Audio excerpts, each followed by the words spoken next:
Olá pessoal do terceiro ano, estamos aqui para mais um vídeo, hoje então com a nossa revisão. No vídeo passado eu tinha deixado como tarefa aí os exercícios de aprendizagem 3 e 6 da página 92 e depois os exercícios 2, 3, 5 e 7 das páginas 92 e 93. Vamos fazê-los então para prepararmos para a nossa provinha. Então, exercício 3 e 6 da página 92. Então, tá aí o exercício 3. Um feixe de partículas constituído de prótons, elétrons e nêutrons penetra em uma região onde existe um campo elétrico uniforme criado por duas placas condutoras eletrizadas, como mostra a figura a seguir. Observe que o feixe se divide em três, 1, 2 e 3. Os feixes 1, 2 e 3 correspondem respectivamente. Então, elétrons, nêutrons e prótons. Claro que o que passa reto aqui é o nêutron, porque o nêutron, por não ter propriedade elétrica, ele não é atraído nem repelido por carga nenhuma. Então, o 2 já é o nêutron. Certo? Então, o é A ou é C. Agora, quem é o 1? Quem é atraído pelo positivo? É o negativo. Portanto, o 1 é a partícula negativa, é o elétron. Então, elétron e nêutron. Então, já deu para ver que é a letra A, né?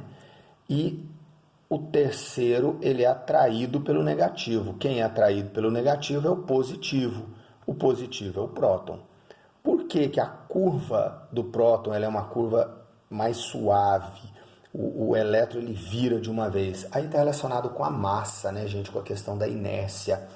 O mais leve, ele altera a sua condição de movimento com mais facilidade. O mais pesado, ele tem mais inércia, então ele vira com mais dificuldade. Então, a questão da trajetória do elétron ser uma trajetória mais curta do que a trajetória do próton se deve à massa do elétron ser bem menor, portanto, a sua inércia é bem menor. Tá ok? Bom, o exercício 6 está ele aqui. A figura mostra duas placas metálicas que produzem um campo elétrico uniforme. Uma partícula de massa m e carga Q positiva é abandonada sem velocidade inicial na posição da figura. Desprezando-se a ação do campo gravitacional, o movimento da carga é. Então, a gente viu um daqueles casos que a partícula é abandonada no interior de um campo elétrico uniforme, ela recebe a ação da força elétrica a partir do repouso, portanto, adquirindo um movimento retilíneo uniformemente acelerado. Como ela é uma carga positiva, ela é empurrada no sentido do campo elétrico, portanto, a força vai surgir aqui, né? Carga positiva, força e campo têm o mesmo sentido, então ela vai de A para B. Portanto, o retilíneo uniformemente acelerado de A para B, alternativa D. Ok? Então, tá aí o exercício 6. Depois a questão 2 da página 92, está ela aqui embaixo, ó. Está ela aqui. O condutor da figura isolado e em equilíbrio eletrostático está carregado com uma carga Q positiva. Considere as seguintes afirmativas. O campo elétrico no interior do condutor é zero. O campo elétrico nos pontos externos está orientado para fora do condutor. O módulo do campo elétrico no ponto A é maior do que o módulo do ponto B. A e B são pontos infinitamente próximos do condutor. Então, vamos lá. Marque a alternativa correta. Então, olha lá. O campo elétrico no interior do condutor é zero. Verdadeiro, não é isso? As cargas se distribuem na superfície externa. O interior do condutor se comporta como uma blindagem eletrostática, portanto, o campo elétrico no interior é nulo. Então, a 1 está certa. Então, eu já tirei a C e a 2. A C e a D, né? Não, a D não, desculpe. Tirei a C. O campo elétrico nos pontos externos está orientado para fora. Carga positiva, campo elétrico para fora. Então, a 2 está verdadeira. Então, se a 2 está verdadeira, agora sim tirei a D. Ou é B ou é E. O módulo do campo elétrico no ponto A é maior do que o módulo do campo elétrico no ponto B. Lembra do último vídeo? a densidade superficial de cargas é maior nos pontos mais pontiagudos. Portanto, o campo elétrico em A, de fato, é maior que o campo elétrico em B. As 3 alternativas estão corretas, portanto, letra E. Tranquilos? Agora, a questão 3. A questão 3 está aqui. 2 cargas elétricas M e N iguais em módulo estão equidistantes de um ponto P, como na figura. O módulo do campo elétrico no ponto P, devido à presença das 2 cargas, é... Bom, menor se as cargas forem positivas. Agora deixa eu ir desenhando aqui. Então veja bem. Isso aí é a questão 3 da página 93. Então veja bem.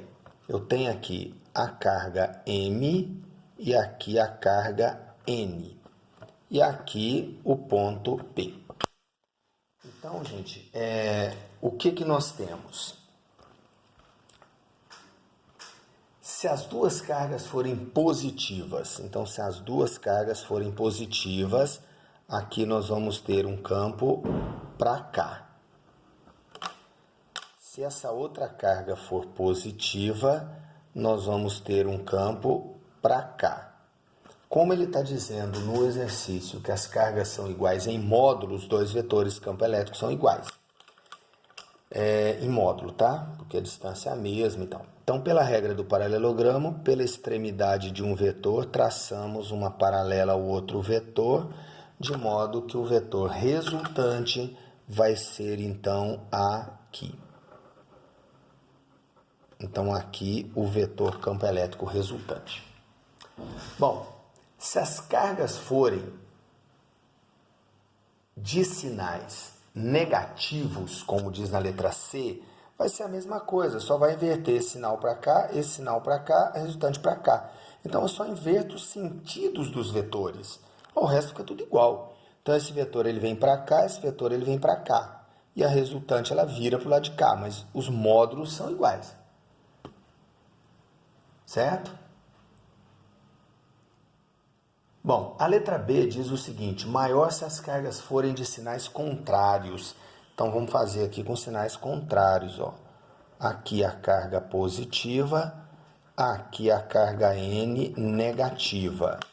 E aqui eu estou tentando manter um desenho bem do mesmo tamanho, ali com as mesmas dimensões, para ficar fácil de comparar. Então, se a carga for positiva, campo elétrico para fora. Se a carga for negativa, campo elétrico, tortou aqui, campo elétrico para dentro. Esses 2 vetores do mesmo módulo, portanto, representados aqui com o mesmo tamanho. Pela extremidade de um vetor, eu traço uma paralela ao outro vetor. Então, aqui e aqui. Então, pela extremidade de um, uma paralela ao outro. Portanto, o vetor resultante é aqui. Ó.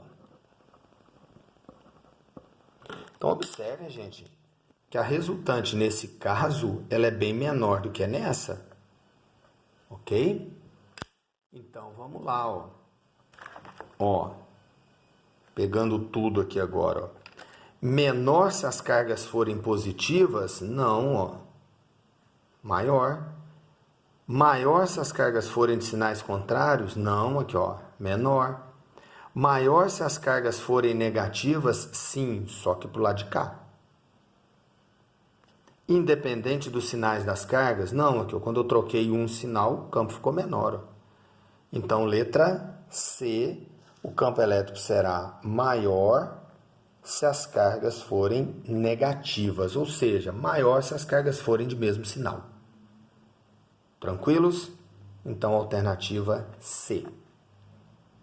Agora, o outro exercício, o 5. O 5 está aqui, embaixo. Atrita-se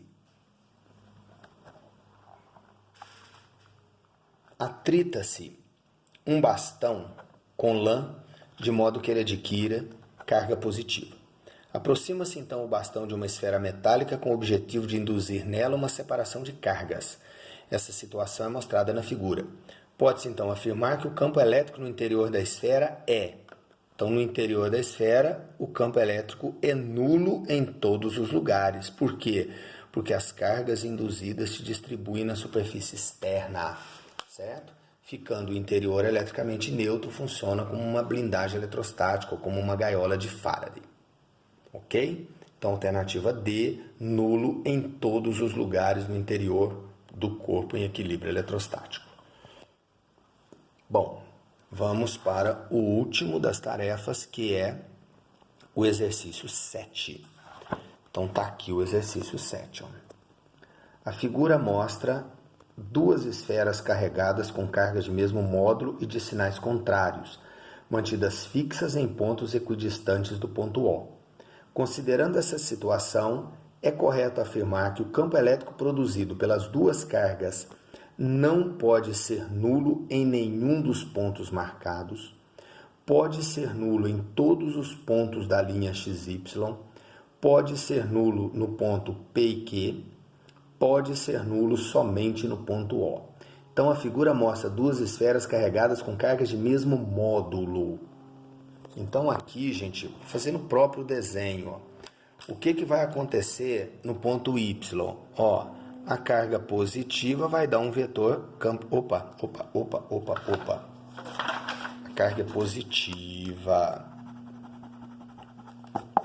A carga positiva vai dar um vetor campo elétrico para cá. Carga positiva, campo para fora. Essa carga negativa vai dar um campo elétrico para cá.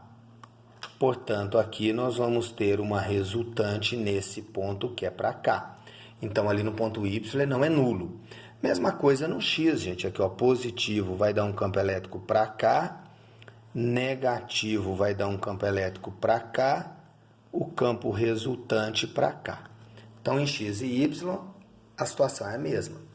No ponto O, positivo, campo para fora, negativo, campo para dentro. Nós temos dois vetores no mesmo sentido, a resultante é a soma. Então, se aqui vale 2, aqui também vai valer 2, 2 com 2 dá 4, não dá 0. No ponto P, gente, nós temos o seguinte, ó, carga positiva, campo para fora. Carga negativa, campo para dentro. Só que o que acontece? Como está muito longe da carga negativa e perto da carga positiva, o campo elétrico, aqui eu vou chamar de Q1, aqui eu vou chamar de Q2, o campo elétrico E1, ele é maior do que o campo elétrico E2, porque está mais próximo da carga positiva e as cargas são de mesmo módulo. Então, gente, para que nesse ponto a carga fosse nula, o módulo da carga Q2 teria que ser muito maior. Então, poderia até se anular, mas a carga Q1 teria que ter um módulo pequeno e a carga Q2 tem um módulo grande para compensar a distância. Certo? A mesma coisa vai ser aqui no ponto Q, gente. Próximo da carga Q2, um campo elétrico enorme aqui. E longe da carga Q1, um campo elétrico menor aqui. Então, aqui nós temos uma resultante para o sentido de E2, ou seja, duas cargas de sinais contrários e mesmo módulo, o campo elétrico não pode ser nulo em nenhum dos pontos marcados, alternativa A.